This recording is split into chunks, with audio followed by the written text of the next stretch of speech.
በስመ ስላሴ በስመ አብ ወወልድ ወመንፈስ ቅዱስ አሐዱ አምላክ። በስመ አብ ወወልድ ወመንፈስ ቅዱስ አሐዱ አምላክ። በስመ አብ ወወልድ ወመንፈስ ቅዱስ አሐዱ አምላክ አሜን። ሰላም ልዑል እግዚአብሔር አምላክ ምስ ኩላትኩም ይኹን። ከመይ ውዒልኩም? ኣነ ልዑል እግዚአብሔር ይመስገን ሰናይ ውዒለ።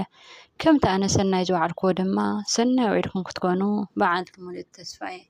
ናይ ሎማዓንቲ ሓፂር ዛንታና ድማ እዚ ዘመን ጥፋእ ሓጢኣትና ክበዝሕ ከሎ ዓለም ትናወፅ፣ እቲ ልዑል እግዚአብሔር እውን ይቁጣዕ፣ ሰላም ይሃድም፣ ፍቅሪ ኣርሒቓ ትስወር፣ ፅልኢ ዳንኬራ ትገብር፣ ወዲ ሰብ ይጠፍእ፣ ህልቀት ሂወት እውን ይበዝሕ። ፅልኢ ሓጢኣት እዩ፣ ፍቅሪ ድማ ፅድቂ እዩ። ኣብዚ እዋን እዚ ወዲ ሰብ ነንሕድሕዱ ዝቃተተለሉ ሓው ንሓዉ ዝጨኻኸነሉ እዩ እሞ እስከ ከምቲ ልዑል እግዚአብሔር ብግብሪ እቶም ናተይ ዝብሎም እስራኤላውያን ተቆጢዑ መዓት ምስ ኣውረደሎም ከምቲ ናህምያ ዝበሎ ኢልና ንጸሊ ንጾም ለምን ልዑል እግዚአብሔር እውን ክሰምዐናን ክቐበለናን ምንቲ። ናህምያን ምዕራፍ 1 እስካብ ቁጥሪ 3 እስካብ 11 ንብዙሕ መዓልቲ ተቐሚጠ በኸኹ ኣብ ቅድሚ ኣምላኽ ሰማይ ኣፀውምን እጽልይን ነበርኩ። ከምዚ ከዓ በልኩ፣ ኦ ልዑል እግዚአብሔር ነቲ ኣብ ልዕሊኻ ዝገበርናዮ ሓጢኣት ደቂ እስራኤል እናዘዘልካ ኣለኹ። ኣነን ቤት ኣቦይንሲ በዲልና ኢና። ነዚ ኣነ ባርያኻ ብዛዕባ ባሮትካ ደቂ እስራኤል ለይትን መዓልትን ሕጂ ኣብ ቅድሜኻ ዝጸልዮ ዘለኹ ጸሎት ብእዝንኻ ጽኒልካ ስምዓኒ፣ ኣዒንትኻ እውን ይከፈታ ዝበሎ ኢልና ብንጹህ ልቢ ንጸሊ። ሓጢኣትና ክበዝሕ ከሎ መዓትና እውን ክኸፍእ ስለ ዝኾነ ሎሚ ብደውና ብጥዕናና ኸነና ንልዑል እግዚአብሔር ንለምኑ፣ ወይ ድማ ከምቲ ኢዝራ ዝበሎ ኢልና ናብ ልዑል እግዚአብሔር ንጸሊ ንለምን።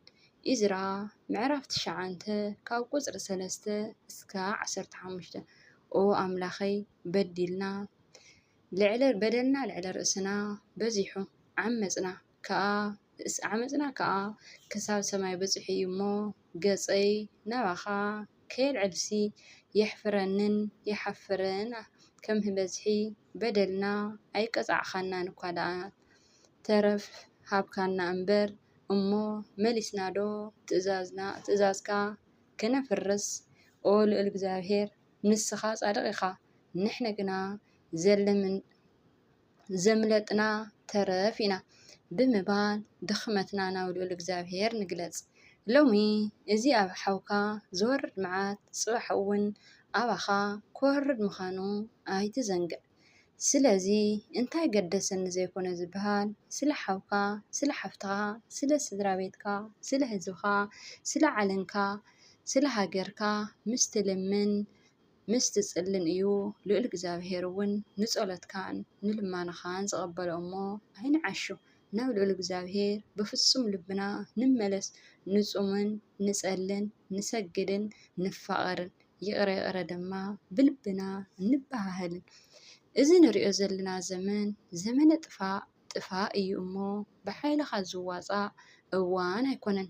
ብምንታይ ደኣሉ ዝዋፃእ እንተይልካ ብጾምን ብጸሎትን ብሙሉእ ልብኻ ናብ ልዑል እግዚአብሔር ምጽጋዕን እዩ ዝዋፃእ። ስለዚ ጾም፣ ጸሎት፣ ስግደት ኣይነቋርጽ። ብንስሓ ድማ ናብ ኣምላኽ ንመለስ። ልዑል እግዚአብሔር ከም በደልና ከም ሓጢኣትና ከም ኣበሳና ዘይኮነ ከም በዝሒ ምሕረቱ ከም ርህራሄኡ ይጠምተና። ኣሚን። ናይ ሎማዓንቲ ሓፂር ዛንታና ኣብዚ ይፍጸም።